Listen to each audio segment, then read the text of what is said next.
Para responder a la pregunta de si Dios existe, primero tendríamos que definir qué entendemos como Dios. Parece una tontería, pero esta y muchas preguntas terminan convirtiéndose en una discusión simplemente porque no entendemos que no estamos hablando de lo mismo. Si para ti Dios es agua y tú tomas agua todos los días y yo vengo y te digo que Dios no existe, pues tú me vas a ver como un tonto y como un loco porque para ti es demasiado evidente que Dios existe porque está allí, porque tú crees en el agua. Entonces aquí entra la pregunta. ¿En Corea creen en Dios? Hola, buenas tardes, Nita Nimnida. Y hoy vamos a conversar sobre la filosofía y la religión en Corea del Sur. Voy a intentar hacer una síntesis histórica de este tema. Que estés de acuerdo o no, es indiscutible que ha influido profundamente en su cultura. Pero antes, dos aclaratorias. La pregunta de si los coreanos creen en Dios no tiene una respuesta porque la etiqueta coreano usada para intentar generalizar la conducta, comportamiento o creencias de toda una población no tiene sentido. Si yo cambio coreano por mexicano y te pregunto, ¿los mexicanos creen en Dios? Tú me vas a decir, pues, depende de a qué mexicano le preguntes. Hay mexicanos que creen en Dios, hay mexicanos que no, hay mexicanos que son agnósticos. Pues en Corea es exactamente lo mismo. No debemos caer en el error de etiquetar a toda una población como que si su conducta es homogénea, como que todos actúan igual. Lo otro que te quiero advertir es que ante la pregunta de si los coreanos son religiosos, tenemos también un problema, y es que el concepto de religión es profundamente europeo. La religión, como la entendemos hoy, nació en un contexto muy específico. Es un concepto que surge del siglo XV en Europa. A lo que voy es que aplicar ese concepto de religión preeminentemente europeo a otras culturas puede dar bastantes problemas. Sin ir muy lejos, en Asia no se habla en términos de religión, por lo que para ti o para mí, con ojos de una cultura influida por lo europeo, podemos entender algo como religión, pero que para ellos no lo es. Aquí, por ejemplo, es donde entra este debate de si el confucianismo es una religión o es una corriente filosófica. Claro que es válido este debate, pero en este caso particular no estamos intentando debatir eso. Hay quienes tirarán por un lado, hay quienes tirarán por el otro, pero aquí por motivos prácticos y para ahorrarnos problemas vamos a meter todo en un solo saco, el saco de las religiones y las filosofías. Entendiendo estas dentro de la misma idea de que son un sistema de creencias con las que una comunidad se vincula con algo trascendente. Y entramos en materia con el mito de Dangun y el origen de Corea. En un video previo te explicaba que el mito de Dangun es el que justifica la existencia de Corea como un pueblo originario del hijo de Dios, el hijo del dios Hwanin. Así que ya tenemos la presencia de una divinidad que justifica la existencia del país. Ahora, el mito de Dangun viene del chamanismo y este último es la base de prácticamente todo aspecto religioso del país. Los chamanes y chamanas, que de hecho son mayoritariamente mujeres, las mudan, son intermediarios entre lo terrestre y lo divino. Los dioses, y aquí esto es importante, se habla de dioses en plural. La gente suele acudir a los chamanes para pedirle cosas relacionadas a la salud, al dinero y al poder.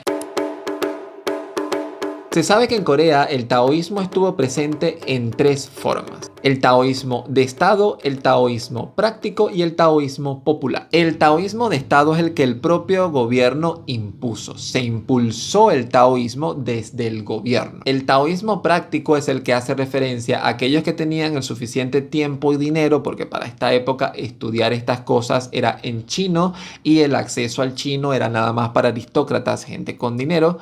Era justamente esta gente la que conformaba el taoísmo práctico, los que tenían la oportunidad de estudiarlo. Y el taoísmo popular hace referencia a las prácticas que permearon a la sociedad, al pueblo coreano, que tenían que ver con el taoísmo. En el taoísmo es donde aparece el dios Chilsung, el dios de las 7 estrellas. Y tenemos que tener en cuenta que como tal el taoísmo nunca se institucionalizó como una religión en el país, pero influyó muchísimo. Ya vamos a ver por qué. Así como el taoísmo ingresó por China, el budismo también ingresó a Corea vía China y poco a poco fue desplazando al taoísmo del Estado. El budismo también se impuso desde el gobierno, pero no eliminando las prácticas anteriores, sino absorbiendo el taoísmo y el chamanismo. El budismo fue por mucho tiempo la doctrina única del país. Y es de hecho esta característica del budismo de tener la capacidad de absorber otras creencias lo que caracteriza hoy la manera en la que Corea afronta las religiones. Ya vamos a ver más adelante esto. La entrada del confucianismo en Corea sí que supuso un conflicto directo con el budismo. De hecho, fue desplazando al budismo en el momento en que llegó al Estado y desde el Estado se impulsó el confucianismo, pero es que también hubieron ciertos roces a nivel político y a nivel hasta de corrupción. Al parecer había corrupción dentro del budismo, esto al confucianismo le molestaba y hubo una confrontación directa que expulsó a los budistas de las ciudades, se destruyeron templos budistas y es la razón por la que muchos templos del budismo están alejados, están en las montañas. Ya esto te lo había adelantado un poco en el video sobre la arquitectura tradicional y moderna en Corea y por qué razón los templos budistas están justamente alejados normalmente de las grandes ciudades. Que sí, que también tiene que ver con un tema de la conexión con la naturaleza, el poderte concentrar y poder ejecutar todas las prácticas del budismo, pero también oculta esta cara B que era porque estaban siendo perseguidos y irte a la montaña era mucho más seguro, estar en un lugar inaccesible para que no pudieran alcanzarte y destruir tu templo. Pero lo curioso es que no fue esta primera corriente confuciana, sino una segunda corriente, una corriente neoconfuciana que logró mezclar cosas del budismo y del taoísmo con Confucio, la que verdaderamente cimentó el confucianismo en el país, triunfó en Corea y desplazó todo lo anterior.